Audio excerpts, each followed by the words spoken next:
But while a strong dollar may help Americans traveling overseas, it hurts manufacturers at home as the products in the U.S. become more expensive. We will also discuss China, the renminbi. Is it undervalued? And as some other countries have suggested, and also as the Chinese economy liberalizes, will the currency naturally rise? Finally, there's inflation. Central banks set a target, but what tools do they have when your money starts to buy fewer and fewer items? But first, we turn to Rachelle Akuffo for some context.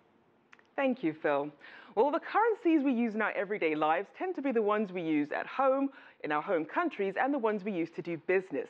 Now, the dollar is the most traded currency in the world, but that wasn't always the case. By 1944, 2 world wars and the Great Depression had wreaked havoc on the world's financial security. Countries were protecting their economies and didn't want to trade with each other. Stabilizing global currencies was a way to restart trade.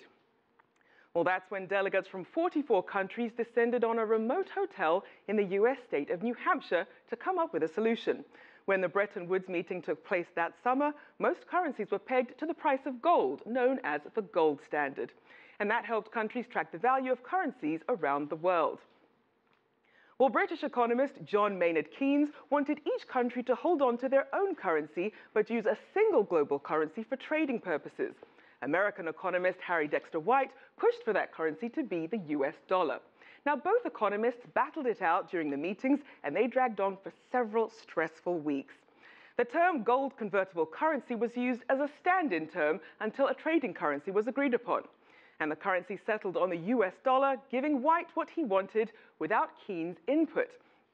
He happened to be in another part of the hotel helping form the World Bank and the International Monetary Fund, both parts of the Bretton Woods deal. The dollar, it was woven into the fabric of global trade, the IMF and the World Bank.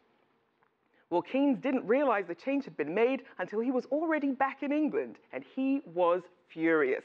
But Keynes' idea of a single global currency could make a comeback with virtual currencies like Bitcoin. Charles Allen is the co-founder and CEO of Bitcoin Shop, or BTCS, the first U.S. publicly traded firm with Bitcoin in its name. You know, it's like having the first public company at the beginning of the internet. I viewed it as a tremendous opportunity to start, making token investments in some companies, keeping our ear to the ground, and in the long run, growing through either, acquisition as well as, growing organically. So, we're positioned in the market to execute on that strategy. Consumers are still wary of using digital currencies. Allen compares this resistance to the adoption of any major technological. It's not number one. Two, they should learn about it because the younger generation are going to adopt it, and they already have started to. So, now is the time to not miss the boat. Venture capital money is flowing. There's been, I think, $200 million invested this year.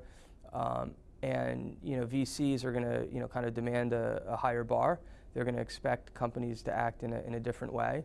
And as the industry grows up, you'll see the same security protocols that you would have in the banking system applied in the Bitcoin world.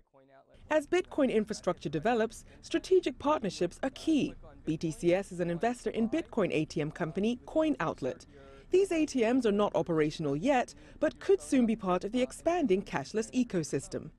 If more merchants decide to start using Bitcoin, the receipts of the future could look like this.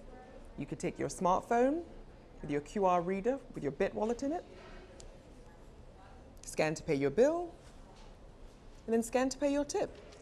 An MIT technology report predicts revenue from the payments industry could grow to more than $2 trillion annually by 2023.